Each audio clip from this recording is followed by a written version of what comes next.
Yo la team, c'est Vertol, on se retrouve pour la Manax, on est le 7 juillet, on reste motivé et aujourd'hui on va prier l'Azura. C'est bien elle, en effet, l'Azura est la mairie de la couleur jaune. Sous l'influence de Prof, elle s'est accoquinée avec des divinités mal intentionnées pour nourrir son ambition. Lorsqu'il parle de son pouvoir grandissant, les Mérides s'y réfèrent en tant que péril jaune, mais ce prétendu danger n'est qu'un délire reflétant la paranoïa de l'Azura. Si tu veux parler à l'esprit de la déesse, tu dois lui faire une offrande. Demandez quelle offrande. La Méride, n'étant pas portée sur l'humour et ne supportant pas les réflexions pipi-caca, tu n'auras pas à récupérer l'urine d'un quelconque monstre. Non, il suffira de récolter du maïs. L'Azura raffole de ces céréales jaunes et croquantes. L'offrande devrait donc adoucir un peu son mauvais caractère.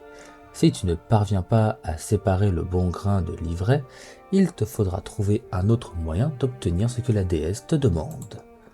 Hop, on lui rend le maïs et on va prier. L'Azura. Je ne suis pas dupe, ni de ton attitude, ni de celle de Théodoran Axe. Je sais très bien ce qu'il dit dans mon dos depuis mon association avec Marjule. L'Azura devant, Marjoul derrière. Je trouve cette expression péjorative et particulièrement irrespectueuse. Néanmoins, j'assume parfaitement mes fréquentations. Se défendre de colporter la moindre rumeur. Mouais, tu sembles plus malin que les autres aventuriers. Tu as forcément compris que le maïs sert à occuper tes semblables et à détourner leur attention de mes objectifs réels. Pendant qu'il court après l'offrande, il ne se pose pas de questions. Il est si aisé de manipuler les foules que je n'en tire aucun mérite.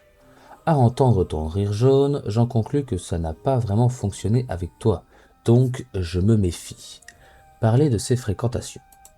Qui es-tu pour me faire la morale? J'ai le droit de manger à tous les râteliers si ça me chante. Le sport ne m'intéresse pas plus que ça, mais c'est une activité plus populaire que ce qui se passe dans les latrines. C'est pourquoi j'ai joué de mes relations pour apparaître sur les terrains de bouffball grâce au carton jaune et récompenser le gagnant des étapes du Tour d'Amakna en Dragodinde. Quant aux rumeurs sur mes aventures extra-conjugales, je te rappelle que je ne suis pas marié, donc je fais ce qui me plaît. Demandez si ça a un rapport avec l'expression être peint en jaune. Oui, cette peste de Margarou ne cesse de murmurer à l'oreille des Mérides et Ini. Le dieu des cornes, que j'avais éconduit au lendemain d'une soirée arrosée, n'a rien trouvé de mieux à faire que d'inventer cette expression. Il s'agit d'un complot pour saper mon influence. Mais je ne me laisserai pas faire. J'ai renforcé ma position grâce à mon alliance avec Iris et surtout Incola, qui profite d'un vaste réseau de divinités faisant appel à ses services. J'ai aussi consolidé mes acquis, notamment dans le sud de Namakna, grâce aux petits jaunes, ainsi que dans les mines d'or, minerais que je suis la seule à pouvoir colorer. La saluer et partir avant de faire une jaunisse. On rend la quête à Théodoran. Et on est parti pour le récap de ce 7 juillet. Aujourd'hui, on devait rendre 50 maïs. En début de mois, ça nous avait coûté 5000 kamas. On en a gagné 7200. On a donc été rentable de 2200 kamas aujourd'hui. Aujourd'hui, les quantités de maïs et de millet récupérées par les paysans sont augmentées de 125%. Donc là, on parle des paysans de niveau 160 et 180.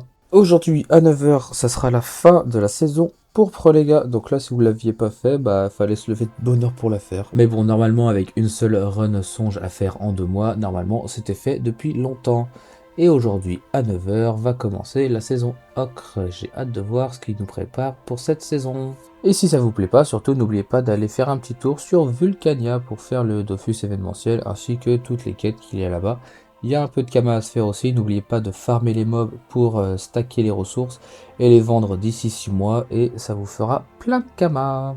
Ce sera tout pour moi pour aujourd'hui, merci d'avoir suivi la vidéo. Si la vidéo vous a plu surtout, n'oubliez pas de lâcher le like et de vous abonner, ça fait toujours plaisir. Je remercie toutes les personnes qui le feront et je remercie énormément toutes les personnes qui l'ont déjà fait.